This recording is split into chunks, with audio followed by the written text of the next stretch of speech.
Hey people, CzarThwomp here, and welcome to episode 37 of the Great Ace Attorney Adventures. Last time, we were cross-examining the witnesses at the scene of the crime, where Green went down the ground, Saseki ran off, basically they saw it all, Patricia and basically her very sleepy husband, whose name I forgot, because I don't really recall his name, just Rolly, yeah, Rolly.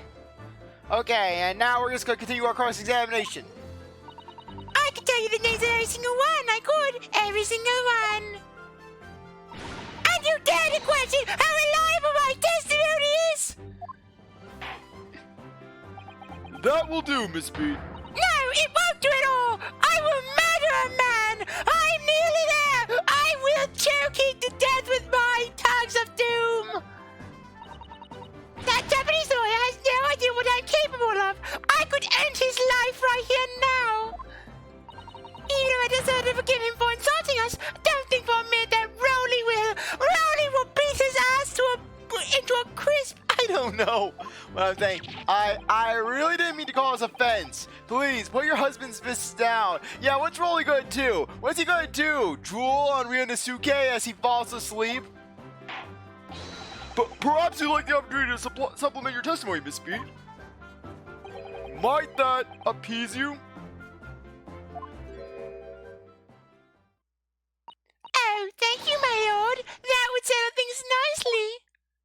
Wouldn't it, darling? Yeah, there is no response. This man has no life. Once again, just set up a PayPal, set up a Patreon, just, you know what, those GoFundMes, just get GoFundMe for a bed for Rolly. Okay, but we have the second name book receipts, so basic second hand book receipt. She is doomed. So, you're saying that there were 4 books? That's right, I remember all of them. The picture of Monsieur Somebody, What's Its Yearnings, I'm Here for Someone, and Thingamoney Something. I'm sorry, Miss Beat, but there is a fundamental flaw in that statement of yours. Oh no, what is the flaw? Simply that, at the scene of the crime, there were only 3 books, not 4. What? This is the receipt from the bookshop where the defendant buys books. Your books? Yes. Excuse me. Just had lunch. And it details Mr. Natsume's purchases that day. But as you can see, only 3 books are listed. Only 3? But no, that can't be. I remember seeing them. There were 4 books, I tell you. 4 dirty old books. Oh, really? Have a good look at this photographic print of the scene of the crime. As you can clearly see from the evidence as well, there are only 3 books. But I just don't believe it. I saw them there. I swear it. I saw them. No, madam, I'm afraid your powers of observation cannot be relied upon. You're not Ryuunosuke. You don't remember all of the steak plates.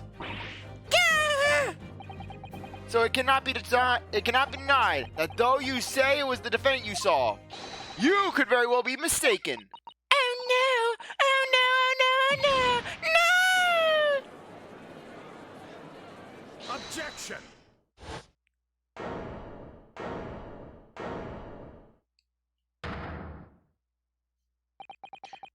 It's plainly evident that it is your powers of deduction that cannot be relied upon, my learned Nipponese friend.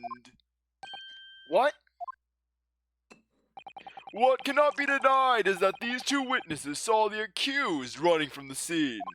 A fact that you know very well you have no hope of disproving. Ah! So you're striven to avert attention from that by dint of some inconsequential discrepancies. Would that be fair? He sees right through me. Really, I would love to just see like some what if scenario. Where Phoenix goes to get up against Van Zieks. That would just be the ultimate thing. Just Van Zieks being being outright tired of all the bluffing, all of basically just the the Hail Marys, basically just like the throw caution to the wind sort of guesswork. Just and then he runs into Phoenix, who's then bringing in parents to cross-examine. But your plan has somewhat recoiled against you. What are you talking about? It's quite simple. Let me explain with a toast.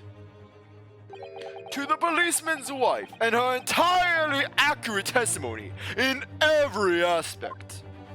Oh! You see, the matter is not up for debate. At the scene on Briar Road, a total of 4 books were most definitely found. But what about the photographic print? It only shows 3 books. Quite right. Only 3 can be seen in that print. What print? That print, you mean to say? Allow me to present another, one that shows the victim's hand. I don't believe it. It's the 4th book. As you will observe, the 4th book was hidden from view in that original print by the victim's torso. No. No!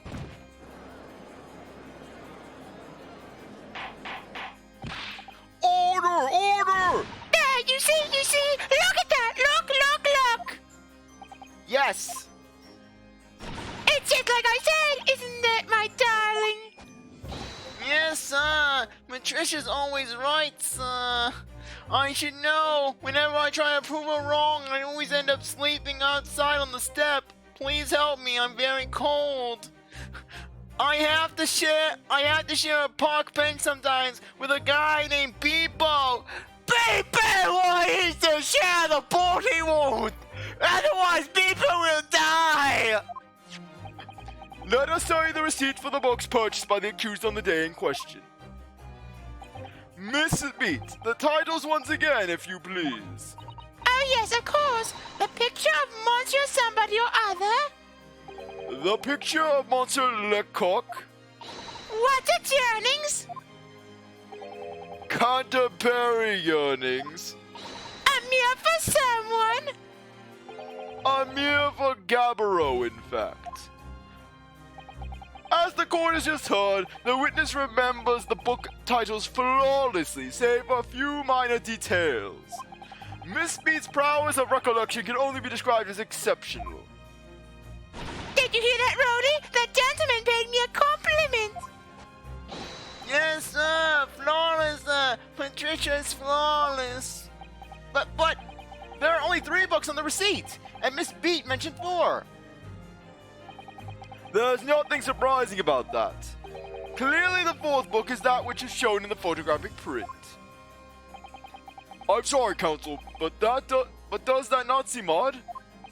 Why should the 4th book be omitted from the receipt? It's not at all, my lord. As the photograph clearly shows, the 4th book was found in the victim's clutches. In other words, it belongs to the victim. The victim was holding her own book? I wonder what became of that 4th book.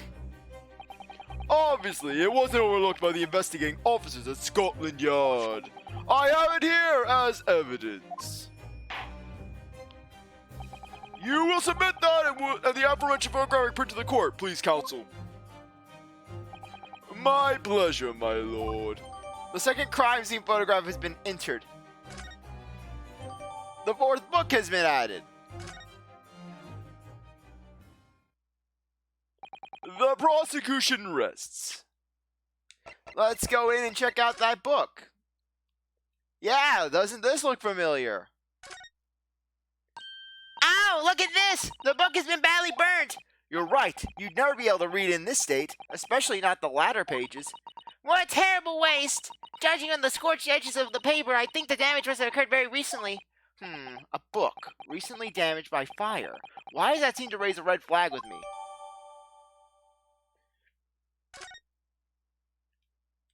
Okay, we can't look in. Okay, Lion's Pride. Let me see. It's a book entitled The Lion's Pride. I'm afraid I don't know any English literature at all, so it wouldn't be something I've heard. Wait a minute. The Lion's Pride? That's strange. I think I have heard of a book by that name before, and very recently too. It's a title I recognize too, Mr. Naruto. I have nothing further to add. What? You seem surprised, my learned friend. But your resistance until now has been in vain. Entertaining, yes, but futile. The spurious longer route to the accused lodgings that you tried to establish in your summation examination, and the attempted discrediting of the witness's powers of recollection in your cross-examination. Futile? I walked into this, didn't I? You see, everything we said is true. Isn't that right, my darling? Yes, Bat. Marry me, Bat. So, perhaps the ladies and gentlemen of the jury would like to reconsider their positions. Should this court waste any more time on this Nipponese travesty? Or is that the decision you have to make all too apparent already? You have heard all the witnesses and seen all of the evidence. This trial has run its course. Mr. Naruto, I'm afraid we are in a terribly precautious position. I know, but if I fight back in the wrong way now, I could very well make matters worse. Think, Ryuunosuke, think. What to do now? Raise an objection. Objection! You always gotta raise that objection. I'm not done yet. No, my learned friend, it's over. That last cross-examination was your final chance to establish a credible defense, and you have failed.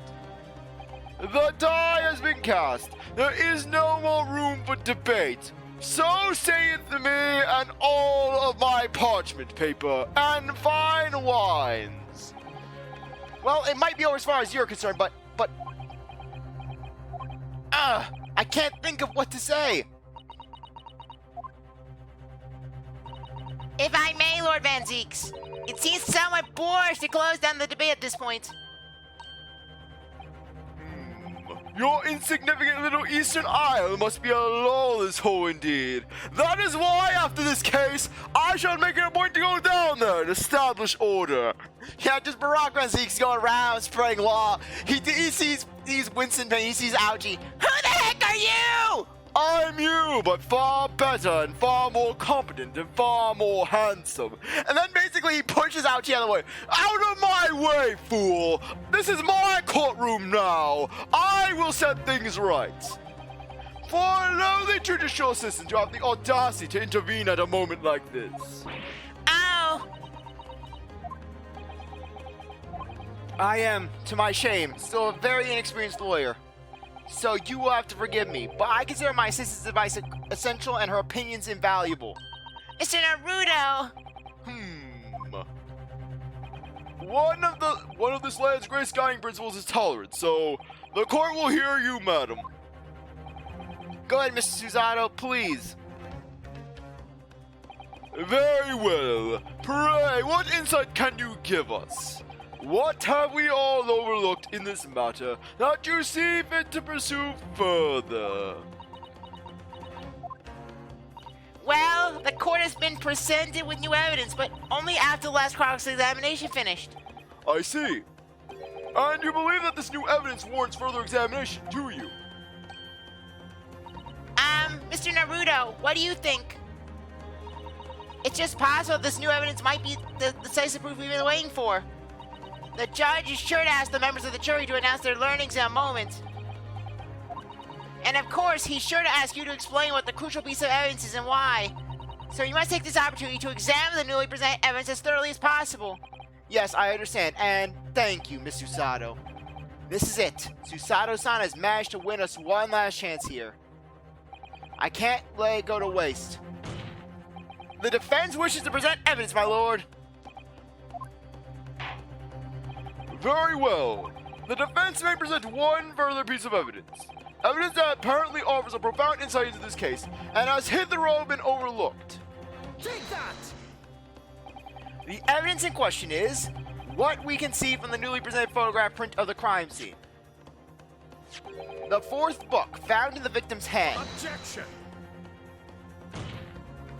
We have already discussed the fourth book at length. Other than it being in the victim's grasp at the time of the incident, no significance has been attached to it. Pursuing the matter further would be a flagrant waste of the court's time, as you well know. Ah! Yes, I'm afraid, counsel, I must concur with the prosecution on this matter. When I've afforded you this opportunity, you led the court to believe that the evidence in question contained a hitherto undiscovered clue. So I must insist that you elaborate, counsel. You will identify this clue at once. Do I make myself clear? Oh, yes, my lord. It's, Mr. Naruto, I believe the prosecution is trying to avoid a thorough examination of the evidence, which means you may very well be on the right track. yes, I think you may be right. So, counsel, precisely where is this vital clue to this case, which this fourth book conceals? Well, turn around and check out the burn mark. I already did the bad thing. I already did the examination for that. It's been badly damaged from fire here, so not much could be read anymore. That's right, such a pity. And do you see the flaking edges of the burned pages, Mr. Naruto? I think it's a sure sign that's a sign the damage has occurred relatively recently. Yes, a book damaged in a recent fire. That definitely rings a bell. Got it! I would ask the court to observe the back of the book in question. The back? What do you... Good gracious! It's been burnt to a crisp! So we have to ask ourselves, why was the victim clutching what was clearly an unreadable book? It is undeniably an extremely unnatural thing for her to have been doing. Objection! Unnatural, you say? And what of it, my Nipponese friend? Oh, Were I to concede the point, if it bears no relation to the case, there is nothing to discuss. So, should you wish to assert that this fire damage is some veiled clue as to what happened that day, pray, do enlighten us all. What truth does this charred book hide? a charred book. There is just one possibility here, which I can't quite bring myself to rule out. It's an outside chance, certainly, but it's worth a try. Alright, I'll explain my theory. Don't keep us waiting any longer then, counsel. Explain this theory of yours. What are you suggesting that you can ascertain from the fire damage this story to whom it suffered? Yes, its content, its owner. My lord, the burn on the back of this book reveals a startling truth about the book's owner. I beg your pardon? But we already know who the book belongs to. The victim was gripping it in her hand as she fell to the floor. After all, it's obviously hers. Oh, my throat gave out for a second there. The question of how this book came to be in the victim's hand has yet to be answered. However, as to the questions of who the book really belongs to and where it originated, the defense has very credible answers. Good gracious, how can you possibly? Very well, I will play along with this futile attempt to delay your inevitable demise. But do remember, the members of the jury may well burn you if your little gamble goes awry. Counsel, the defense's response here is very likely to influence the final outcome of the trial. So, tell the court, who do you claim is the owner of this burned book? It was Tobias Gregson! No, it was Iris. Iris is the true mastermind. Where's Ido's profile? Because we all know Baby is the mastermind behind everything. Olive Green, she was hired by Baby. Because apparently Soseki, he knows too much. He knows about Baby's dark magic. He knows about Baby's evil plots. John Garrideb. The answer is the book belongs to the couple who owns the house where the defendant has his lodgings. A certain Mr. and Mrs. Garrideb. The landlords? And whether this is some extraordinary coincidence or some kind of fate at work, I don't know, but of all the people in London, one of the 6 chosen for jury duty in this courtroom today is none other than Miss Garrideb herself. Oh my goodness, me? I think you must be mistaken, sir. I'm not Mr. Garrideb's wife. I'm his maid. Things would be so much easier if you would just drop the pretense. Alright then, how about a simple question for you? Have you ever seen this book in Mr. Garrideb's house? I would never presume to know all the books he keeps, sir. Objection! This is outlandish behavior. This woman is the accused landlady, you say. You implicate this hard-working member of the public. You besmirch her without a shred of evidence. Your actions are unforgivable. Objection! This is not mere conjecture. The defense happens to know that on the day in question, at almost exactly the same time as the victim was stabbed on the pavement below, another incident was taking place in the room on the top floor of Mr. and Mrs. Garrideb's house. Good lord! What sort of incident, counsel? A fire, my lord. Afraid to say it was. Happened in the blink of an eye, you know. The whole place filled with smoke. Couldn't see a bally thing. Didn't take long for the fire to spread, of course. The bally furnace started going up as well. Worst of all, I lost my favorite book called The Lion's Pride. The Lion's Pride. But really, one thing I just love about Van Zieks is basically, basically despite dressing like a vampire and swirling his big glass of wine around like Dracula from the Castlevania series, he actually is one of the more normal people in the Ace Attorney universe, and he's the poor victim of just getting dropped into all the insanity of this world, and he's just tired of it all. He's tired of it. He just wants to be beamed out. He wants he wants normalcy. He just wants normalcy. By Jove, that's the very title that's the subject of this debate. Oh dear me! Objection! This is reasonable. All you told the court is that a book by the same name was involved in a fire, in which case it would be reasonable to assume that it was burned to ashes. And entirely unreasonable to infer that it magically removed itself to the scene of the crime. Perhaps it would make more sense if I told you that the cause of the fire was marital discord. Without going into details, it appears that Mrs. Garrideb was considerably enraged. Apparently, she continued to attack Mr. Garrideb even amid the flames. Oh, how awful! I can't even imagine being so horrid to the one you love. Can you, Rhodey? Absolutely not, sir. My Patricia would never raise a finger against me. That's why she just throws shoes at me when she's angry at me. Why do you think my helmet has so many dents, sir? I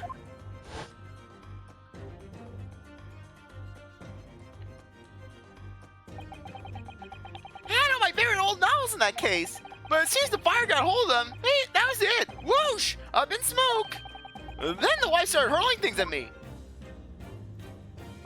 There was I, backed against the window, under heavy enemy fire. Incendiary books coming tens to the dozens.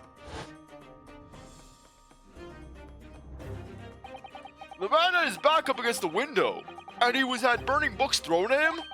Goodness gracious, are you suggesting that the book was thrown through a window and landed coincidentally at the scene of the crime? Objection! No, a thorough investigation of the surrounding area was concluded to the very evening of the incident, and there's no report of the Garrideb's window pane being broken. That's quite true. We also saw no signs of broken glass when we visited the Garrideb household. But it is not conceivable that the window was open at the time and... Not even remotely! Let's not forget the season and the chilling weather that accompanies it. No Londoners would ever leave a window open in the middle of winter! Ah!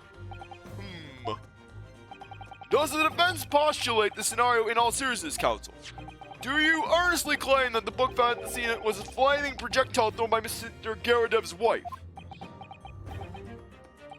I believe it's a possibility, my lord.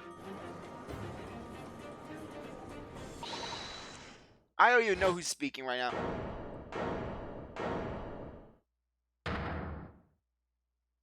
Well, I hope that everyone can see you for what you are now, you little foreign trickster. You're calling yourself a lawyer, but you're just a coward, a mean coward. Really? Claiming that our little tips that the whole neighborhood are light, honestly. Implying that I'm merely posing as a maid for appearance's sake. How could don't you? It's nothing to do with this beastly case. None of it. All you've done is sully our family name. No, I assure you, that was never my intention. Dragging an upstanding citizen's name through the mud simply to divert attention from your failing defense. I should box your ears. That's what I should do. It's entirely unforgivable. Too right. Here we go.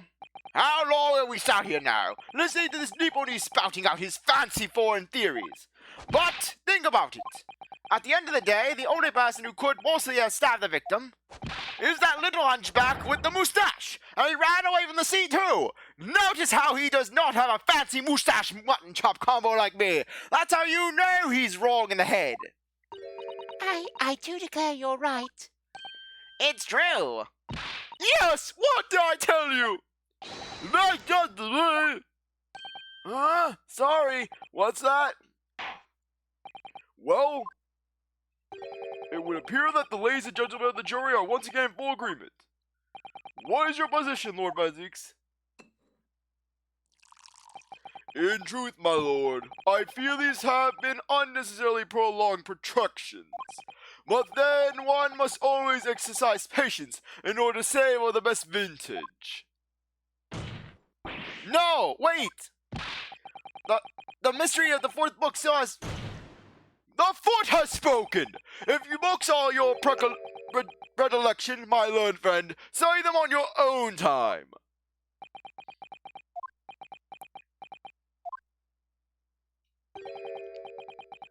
What note forgive the discourtesy this time? Ahem, in that case, ladies and gentlemen of the jury, you will now state your individual decisions regarding the defense culpability for the court to hear. Guilty. Guilty. Guilty. Guilty. Guilty. Guilty.